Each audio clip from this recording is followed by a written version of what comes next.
Okay, tara na't himayin natin ang isang kwento na nagsimula sa isang nakakagulat na numero.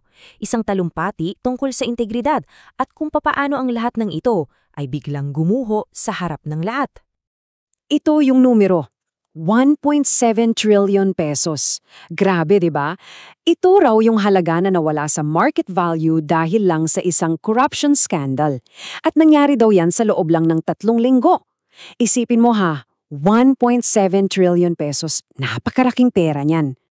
At dito na pumasok yung tinatawag nating sermon. Ito ay binitawan noong October 7 ng pinakahepe ng ating financial regulator, si SEC Chair Francis Lim. At kausap niya, mga bigating financial executives.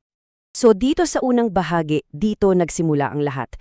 Yung talumpate na may kasamang 1.7 trillion pesos.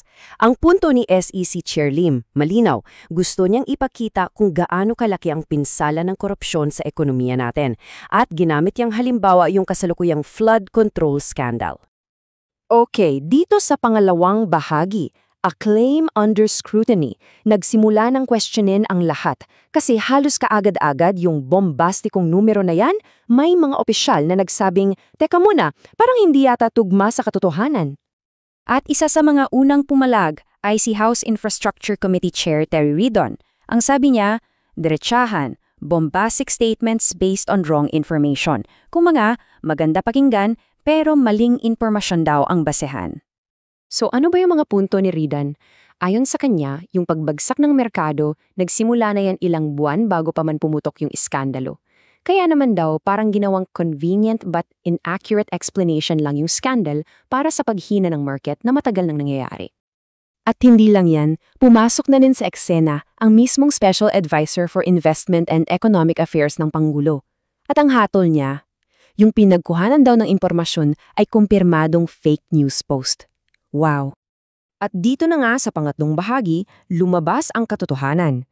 Ngayong binabatikos na ng mga mamabatas at ng palasyo ang malaking tanong, saan ba talaga nanggaling ang numerong 1.7 trillion? At ito na nga, yung industry report pala na sinipin ng SEC Chair, isa lang palang viral post sa social media.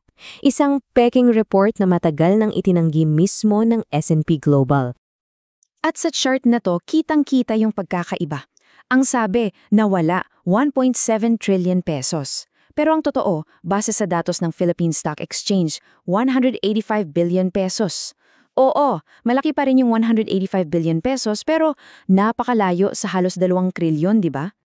Dahil dito, wala nang nagawa si SEC Chair Lim kundi humingi ng paumahin. Inamin niya ang mali ang numero. Paliwanag niya, ang tanging intensyon niya lang naman daw ay bigyang diin kung gaano kahalaga ang integridad. Pero hindi dyan nagtatapos ang lahat. Dito tayo papasok sa ika-4 na bahagi, the paradox of the preacher.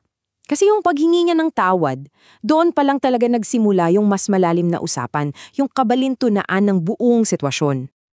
At ito yung pinaka-ironic sa lahat. Yung ahensya na dapat sana'y tagapagbantay natin laban sa maling impormasyon sa merkado, sila pa mismo ang naging tulay ng fake news. At ginawa pa yan sa isang talumpati tungkol sa integridad. May isang pagsusuri na nagsabing hindi naman daw ito malisya, kundi simptomas ng tinatawag na careless moralism. Yung, alam mo yun, sobrang gigil mong ipaglaban ng isang moral na punto na nakakalimutan mo nang i-check kung totoo ba yung sinasabi mo.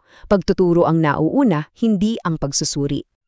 At kung ilalagay natin to sa mas malawak na konteksto, makikita natin ang pagbabago raw sa uri ng disinformasyon. Kung sa nakaraang administrasyon, ito raw ay weaponized, sinasadya, strategic, ngayon naman nakikita raw natin itong careless moralism, magandang intensyon pero pabaya at hindi beripikado. Kaya, ano ang aral dito? Dito sa huling bahagi, makikita natin na kahit pa sabihing maganda ang intensyon, mayroon pa ring tunay at seryosong pinsalang na idulot ang pangyayaring ito. At hindi ito simpleng pagkakamali lang. Dahil dito, bumababa ang tiwala ng mga investors sa ating mga regulators.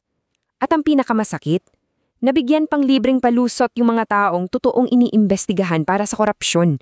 Para bang sinasabi nila, kita nyo, pinalalaki lang ng media yan. Sa huli, ang buong pangyayaring ito ay isang makapangyarihang paalala para sa ating lahat na nabubuod sa isang ideya. Ang integridad, tulad ng tiwala sa merkado, ay hindi lang isang talumpati, ito ay isang gawi.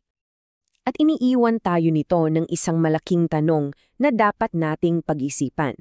Kung ang mga tagapagbantay na mismo ng katotohanan ang nagkakamali, sino pa ang magbabantay sa kanila? Sino ang magtatama sa mga tagapagtama?